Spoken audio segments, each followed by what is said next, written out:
Get ready.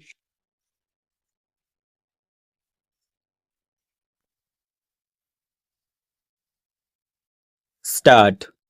I wanted the world to see that India did not lack faith in herself and that India was prepared to cooperate even with those with whom she had been fighting in the past, provided the basis of cooperation today was honorable, that it was a free basis, a basis which would lead to the good not only of ourselves but of the world also.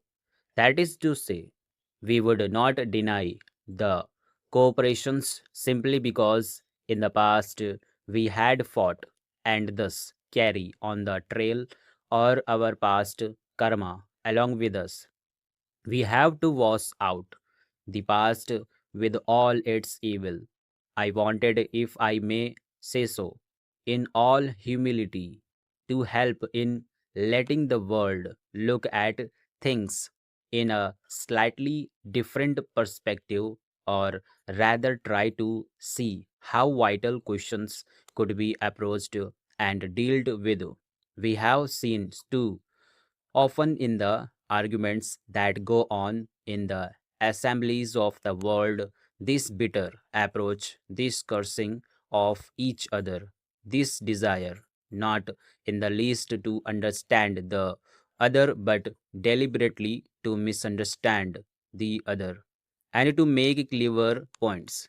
I may be a satisfying performance for some of us on occasions to make clever points and be applauded by our people or by some other people.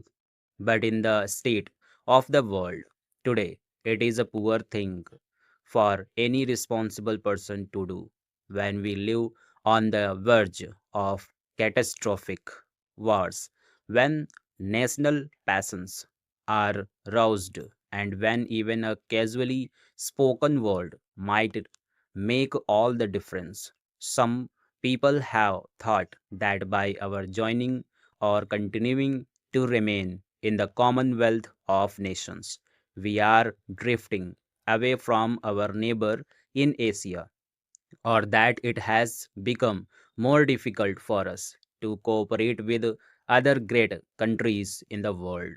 But I think it is easier for us to develop closer relations with other countries while we are in the Commonwealth than it might have been otherwise. This is rather a peculiar thing to say. I have given a great deal of thought to this matter. The Commonwealth does not come in the way of our cooperation and friendship with other countries. Ultimately, we shall have to decide, and ultimately, the decision will depend on our own strength. If we dissociate ourselves completely from the Commonwealth, then for the moment we are completely isolated. I think you will find that during this period of 2 years or less, India has gone up in the scale of nations in its influence and in its prestige. It is a little difficult for me to tell you exactly what India has done or has not done.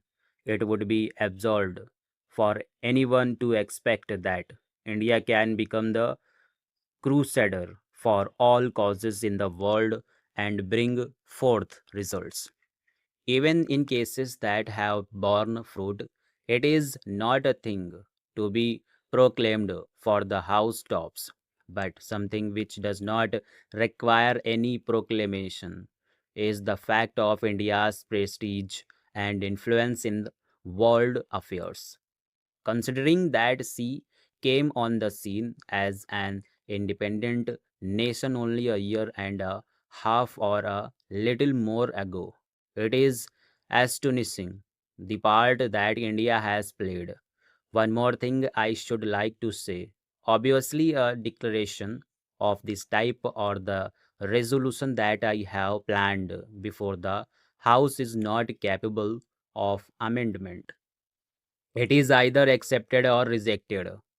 I am surprised to see that some honorable members have sent in notices of amendments. Any treaty with any foreign power can be accepted or rejected. It is a joint declaration of 8 countries, and it cannot be amended in this house or in any house. It can be accepted or rejected. I would therefore beg of you to consider this business in all its aspects. First of all, make sure that it is in conformity with our old pledges, that it does violence to none. If it is proved to me that it does violence to any pledge that we have undertaken, that it limits India's freedom in any way, then I certainly shall be no party to it. Secondly, you should see whether it does good to us and to the rest of the world. I think there can be little doubt that it does us good, that this continuing association at the present moment is beneficial for us, and it is beneficial in the larger sense to certain world causes that we represent. And lastly, if I may put it in a negative way, not to have had this agreement would certainly have been detrimental to those world causes as well as to ourselves. And finally, about the value, I should like this house to attach to this declaration and to the whole business of the talks leading up to this declaration. It is a method which brings a touch of healing with it in this world, which is today sick and which has not recovered from so many wounds. Stop.